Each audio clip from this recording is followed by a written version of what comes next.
Alors, je vous propose ici d'évoquer avec vous le cas de Charlotte. Donc, c'est une étude de cas, c'est un témoignage pour illustrer les comportements toxiques au travail. Euh, alors, j'ai changé les prénoms, c'est une histoire vraie, c'est inspiré d'une histoire vraie, et ça va permettre voilà, de réfléchir à tous les signaux et tous les comportements qu'on peut rencontrer dans un environnement toxique. Donc Charlotte, c'est une femme de 27 ans, elle est enthousiaste, plutôt joyeuse, positive, ouverte, compétente. Elle est rousse aux yeux verts et plutôt jolie. Elle a 3 ans d'expérience et un diplôme d'une grande école de communication marketing, un master. Donc elle commence un nouvel emploi au sein du service marketing d'une très grande entreprise en tant que responsable marketing et communication. Donc sa première expérience, sa précédente expérience au sein d'une PME de 400 personnes s'est bien passée et elle a des a priori positifs. Donc elle arrive au sein d'une équipe plutôt sympathique et sa N+1, qui est la directrice marketing et communication, est une personne très occupée qui gère 5 autres responsables marketing d'autres business units, d'autres services. Donc Charlotte, elle va travailler tant avec les collaborateurs, les personnes qui font partie de son service, de sa business unit, et transversalement avec tous les autres responsables marketing. Son N+1, qui est la directrice marketing et communication, elle encadre tous les responsables marketing de l'entreprise. Donc l'équipe des responsables marketing et communication doit travailler ensemble pour une stratégie commune. Charlotte, elle maîtrise ses fondamentaux, donc elle va vers chacun pour se présenter. Et pendant un mois, elle se dit qu'elle va observer. Pour elle, c'est un automatisme. Elle observe, elle s'imprègne et elle l'indique. Voilà, c'est quelqu'un qui... Charlotte, elle va pas hésiter à dire ce qu'elle va faire. Peut-être parce qu'elle veut une approbation indirectement, mais c'est aussi pour communiquer. Après tout, c'est son travail de communiquer. Donc, quand elle l'indique, enfin voilà, elle en parle comme ça rapidement. Et là, elle reçoit une remarque d'une de ses collègues, qu'on va appeler K. K comme kilo. Donc K, c'est la plus ancienne du service marketing et communication. Alors quand elle dit, donc K la regarde plutôt avec un air hautain.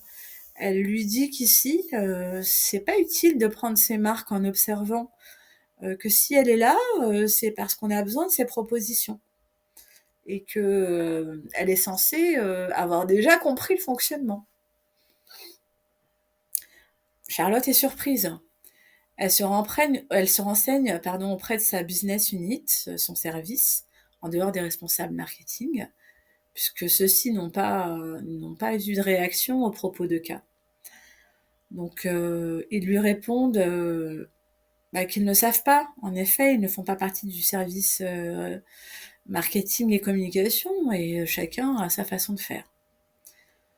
Donc Charlotte, elle décide de réagir et elle va passer sa journée dans les dossiers à se renseigner, à chercher de l'info, de la data sur ce qui a été fait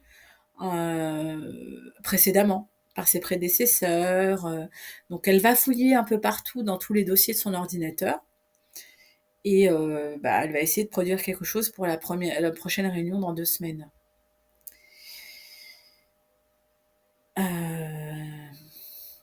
Donc la prochaine réunion arrive et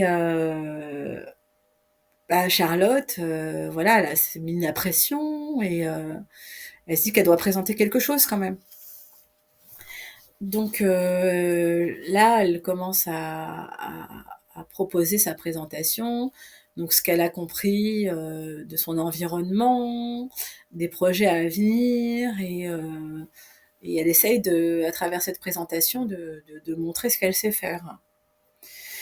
Et là, cette directrice qui fait partie de la réunion, qui est là, son N+1 donc, lui dit que c'était pas nécessaire de produire quoi que ce soit et qu'on attend d'elle, pour l'instant, qu'elle s'imprègne, qu'elle observe et qu'elle s'intègre à l'équipe et au processus.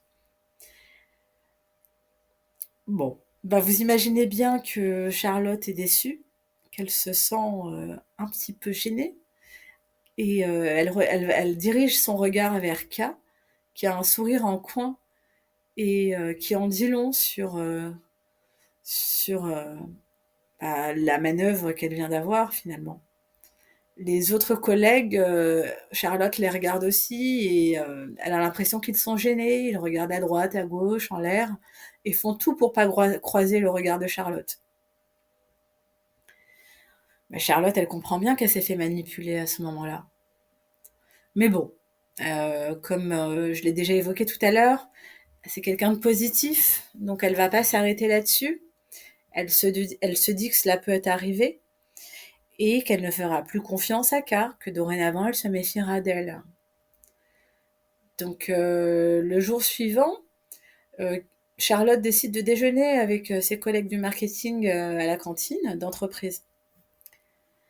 Donc elle les voit pas forcément souvent à la cantine d'entreprise et jusqu'ici elle a déjeuné avec les personnes qui sont de son service. Donc elle se dirige donc vers ses collègues marketing et communication, elle les aperçoit. Ce qui n'est pas le cas, ce qui n'était pas forcément le cas la semaine passée. Et là, il y a un de ses collègues que l'on nommera X qui l'interpelle et qui lui dit Hey, j'espère que tu n'es pas comme les autres rousses, parce que sinon, je vais devoir changer de place. Alors, je prends un ton pour que vous sentiez bien ce qui se dégage derrière cette remarque. Donc, la réaction de Charlotte, c'est qu'elle est un petit peu sidérée. Elle est un petit peu mal à l'aise et très gênée. Donc, elle arrive à garder un sourire de surface et comme si de rien n'était, elle s'assoit et sourit. Donc, K, qui est là évidemment, se met à rire, mais très très fort, comme si c'était hyper drôle. Et puis tout le monde commence à faire comme K. Et elle répond comme ça, elle regarde Charlotte et elle lui répond Tu sais, Charlotte, ici c'est comme ça, hein, faut pas être susceptible. Donc quelques mois passent et Charlotte est de plus en plus inquiète, anxieuse.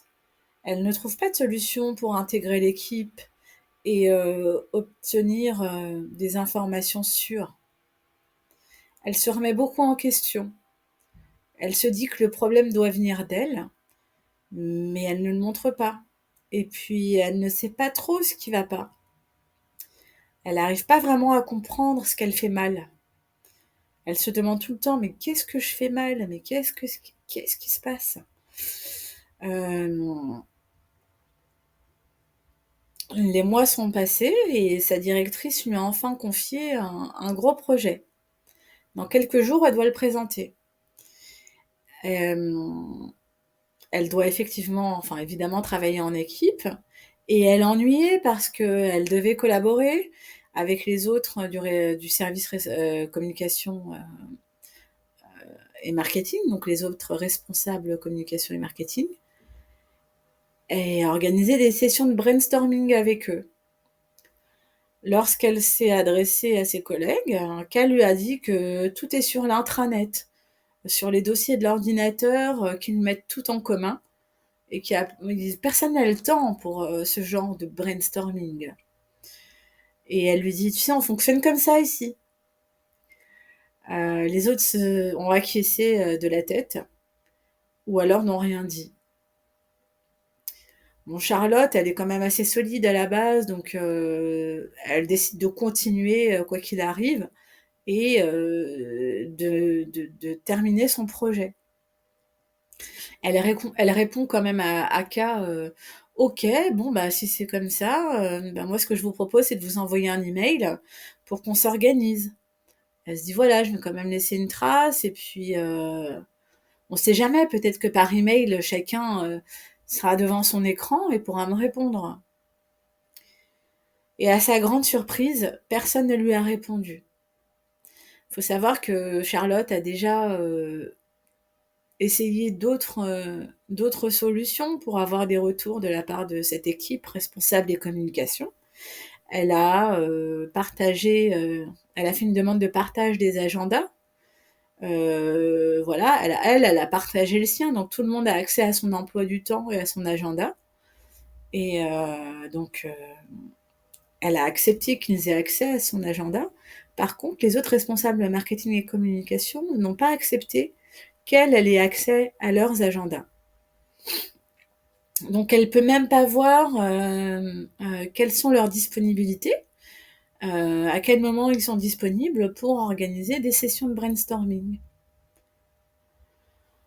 Bon, Charlotte, elle a décidé de lâcher l'affaire. Elle passe à autre chose, elle veut pas être un boulet, elle veut pas alerter sa hiérarchie. Ça fait pas longtemps qu'elle est là et elle a pas envie de passer pour la relou quoi, pour celle qui a un problème et après tout elle est nouvelle. Tout le monde a réussi à se mettre d'accord, alors elle se dit que ça viendra et qu'elle fera comme avec ce qu'elle a. Donc sa directrice, son N+1, elle est débordée en plus. Donc elle a jamais le temps de la voir, elle n'a pas le temps de parler avec elle. Et quand elle la voit, c'est N+1, bah, c'est pour courir d'un bureau à l'autre, d'une réunion à l'autre, euh, voilà, vraiment d'un client à un autre, elle est débordée. Donc arrive le jour de la présentation de son projet. Donc Charlotte déroule, tout se passe bien et elle a réussi à construire un plan de communication et de marketing brillant. Même si elle manquait d'informations et même si elle a eu accès à rien auprès de ses collègues. Sa N+1 est satisfaite et la félicite devant tout le monde. Voilà, elle est très contente de son travail. Et sa N+1 remercie K, qui, ne l'oublions pas, est la plus ancienne, et pensant que K l'a intégré et l'a aidé à réaliser ce projet. Donc Charlotte est très mal à l'aise, elle rougit, elle regarde ses pieds, elle est vraiment mal à l'aise. Elle préfère esquiver les regards parce que sinon ça risque de se voir sur son visage qu'elle est agacée par cette remarque. Faut savoir que Charlotte y a laissé des nuits blanches à ce projet pour respecter les délais sans l'aide de personne, à chercher partout l'information, à se renseigner ailleurs, à aller voir d'autres personnes. Vraiment, elle y a laissé plusieurs nuits blanches, pour ne pas dire des semaines de nuits blanches. Donc elle veut pas se faire remarquer, alors Charlotte ne dit rien. Elle encaisse. Et, ben ce fonctionnement, et ben il va continuer. Il va continuer. Et aujourd'hui, ça fait bientôt 1 an que Charlotte est arrivée et elle est méconnaissable. Elle ne sourit plus. Elle arrive tout le temps en retard, en tout cas très souvent, parce qu'elle n'arrive plus à se réveiller le matin. Elle rencontre de grosses difficultés à se lever. Il faut dire qu'elle passe des journées au travail à rallonge. Euh, Elle déjeune à son bureau tous les jours, quand elle déjeune. Euh, Elle commence à avoir des douleurs au corps. Elle a le temps de rien faire. Elle peut pas faire de sport. Elle a le temps de rien faire devant la charge de travail qu'elle reçoit. Elle gère de plus en plus de projets et toujours seule, sans aucun travail d'équipe. Et en dehors du fait que les autres ne l'aident pas, ce qui l'apaise le plus à Charlotte, bah, c'est cette ambiance. C'est cette solitude et cet isolement et elle est seule, elle est tout le temps seule, plongée dans le travail. Elle s'entend bien avec les collègues de son service, en dehors des responsables marketing et communication et c'est ce qui l'aide aussi à tenir. Donc ça y est, c'est l'anniversaire de son arrivée, ça fait 1 an, un peu plus d'1 an, 1 an et 1 mois et elle a un entretien, un one to one avec sa N+1. Alors la directrice donc est ravie de son travail, elle est remplie d'éloges pour Charlotte, son feedback est très positif et lorsqu'elle lui demande de à son tour, échanger sur, ses ressentis et son feedback à Charlotte sur les projets, les méthodes, les outils, l'équipe, Charlotte n'arrive pas à parler. Elle est complètement bloquée. Aucun mot n'arrive à sortir, pourtant elle s'était dit, préparée, et rien du tout.